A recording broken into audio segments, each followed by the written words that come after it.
ผ่านมาเคยอยู่แต่กับความเหงาใจบ่มีสิ่งใดที่ผ่านเข้ามาในชีวิตจมอยู่กับความเดียวดายและมืดมิดบ่มีสิทธิ์ที่จะหักไผได้อีกแต่เมื่อวันนี้เจ้าได้เดินเข้ามาก็เหตุที่ลืมตาให้เบิ่งเห็นภัยต่อภัย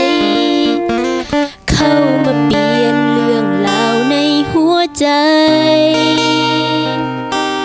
ได้ลิขิตให้เฮาได้ฮักกันมาห่วงใยคอยเอาใจบ่จากค่อยไป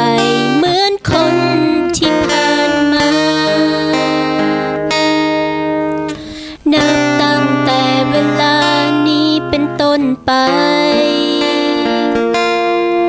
หัวใจของคอยมันจะหายดีพอได้มี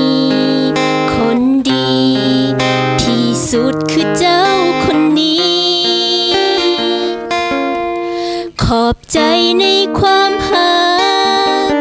ขอบใจในความหวังดีทุกวินาทีนับจากนี้จะมีเพียงเจ้าจะบ่ขอมีภัยเข้ามาอยู่ในหัวใจทุกลมหายใจขอฝากไว้ให้เจ้าเพียงคนเดียว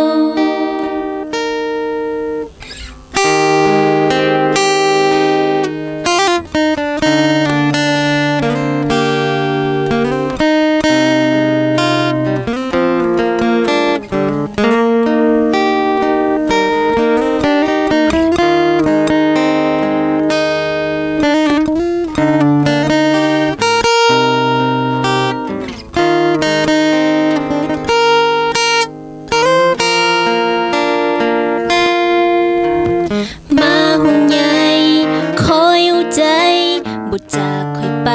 เหมือนคนที่ผ่านมานับตั้งแต่เวลานี้เป็นต้นไป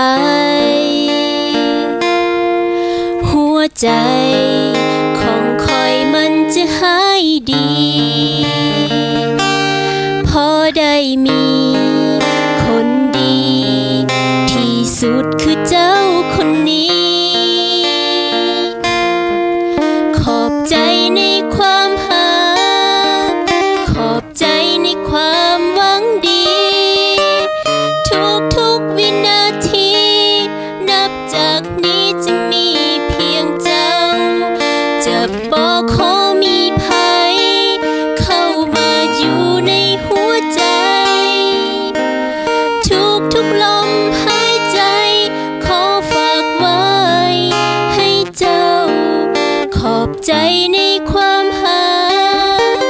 ขอบใจในความหวังดีทุกวินาทีนับจากนี้จะมีเพียงเจ้าจะบ่ขอมีภัยเข้ามาอยู่ในหัวใจทุกลมหายใจขอฝากไว้ให้เจ้า